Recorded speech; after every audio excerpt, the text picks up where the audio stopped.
Levin Cleef was born Clarence Leroy and Cleef Jr. on January 9, 1925, in Somerville, New Jersey, to a working-class family of Dutch descent. Growing up during the Great Depression, his childhood offered no hints that he would one day become one of the most recognizable faces in cinematic history. His youth was defined by discipline and responsibility traits that would serve him well both in the military and later in Hollywood. After graduating high school, Van Cleef enlisted in the U.S. Navy during World War II, serving aboard a minesweeper in the Pacific. His time in the military left him with a strong sense of order, an unmistakable bearing, and a quiet toughness that would eventually become his trademark on screen. When he returned from the war, Van Cleef tried his hand at a variety of civilian jobs, accounting, painting, and manual labor before a local stage production changed his life forever. His sharp features, hawk-like nose, and penetrating stare caught the attention of a Hollywood scout who saw something unique in the young man's presence. In 1952, Van Cleef made his film debut in High Noon, playing a silent gunslinger with no lines but an unforgettable face. This first impression set the tone for his career.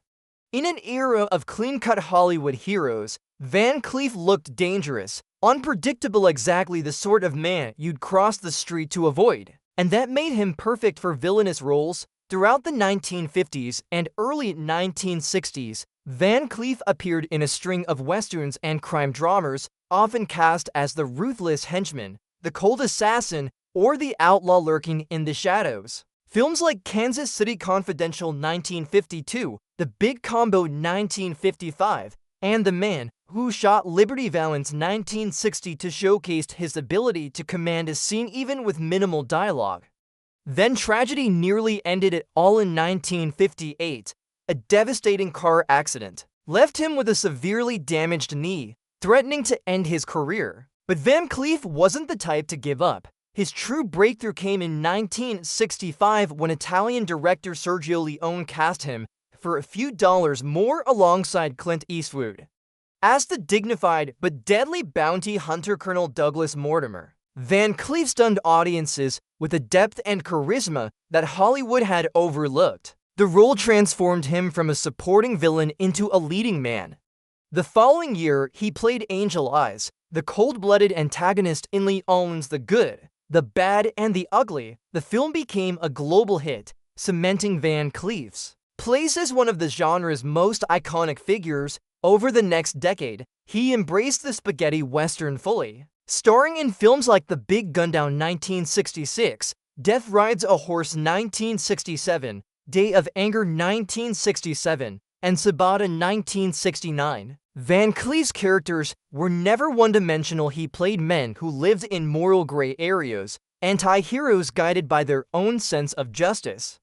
He spoke softly, moved deliberately, and radiated an aura of constant threat. This made him a symbol of a new kind of Western star, less a white-hat cowboy, more a weathered survivor of a violent world. Van Cleef's personal life was as complex as his screen roles. He married 3 times. His first marriage to Patty Ruth Kill began during World War II, lasting 15 years and producing 3 children.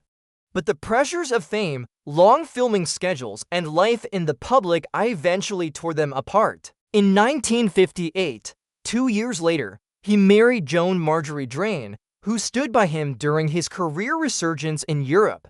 That marriage lasted 14 years before ending in divorce. In 1976, Van Cleef married Barbara Havalone, who remained with him until his death, supporting him through declining health and the final chapter of his life. While Van Cleef's reputation among fans was that of a consummate professional, behind the scenes he had strong opinions about his peers and a short list of actors he couldn't stand.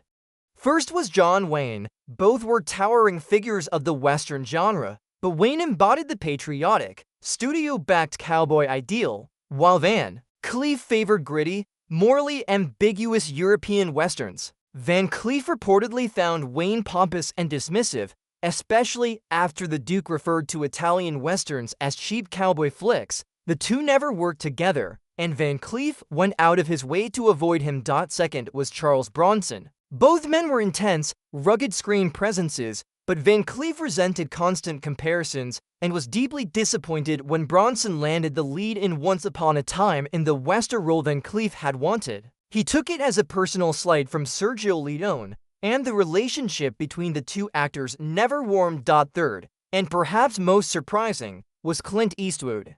Van Cleef credited Eastwood with helping launch him into international stardom, but he later felt betrayed when Eastwood didn't include him in later projects.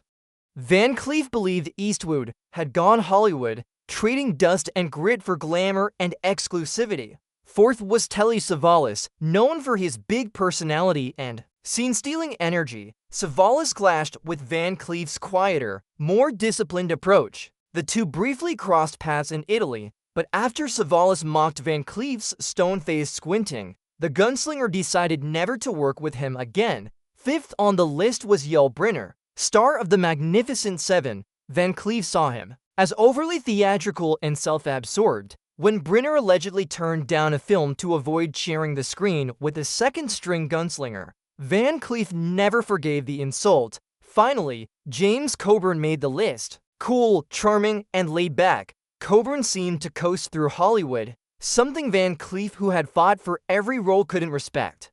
After losing a role to Coburn in a European Western, Van Cleef bristled when Coburn joked that he always looks like someone stole his horse. Despite these grudges, Van Cleef's reputation as a professional never wavered. He simply had no patience for arrogance, favoritism, or coasting on charm. To him, acting was a craft, not a popularity contest. In the 1980s, he branched out from westerns, appearing in John Carpenter's Escape from New York 1981 and starring in the NBC series The Master 1984 as a retired ninja master. Even as his health declined, he suffered from heart disease, had a pacemaker, and battled throat cancer. He kept working. On December 16, 1989, Van Cleef collapsed from a heart attack at his home in Oxnard, California. He was 64 years old. Van Cleef left behind more than just a filmography. He left a legacy. He was proof that Hollywood's most enduring legends aren't always the traditional leading men. Sometimes they're the ones with the sharp cheekbones, the quiet menace, and the conviction to never compromise their craft. In life and in film, Van Cleef was never the good guy, never the bad guy. He was something far more interesting.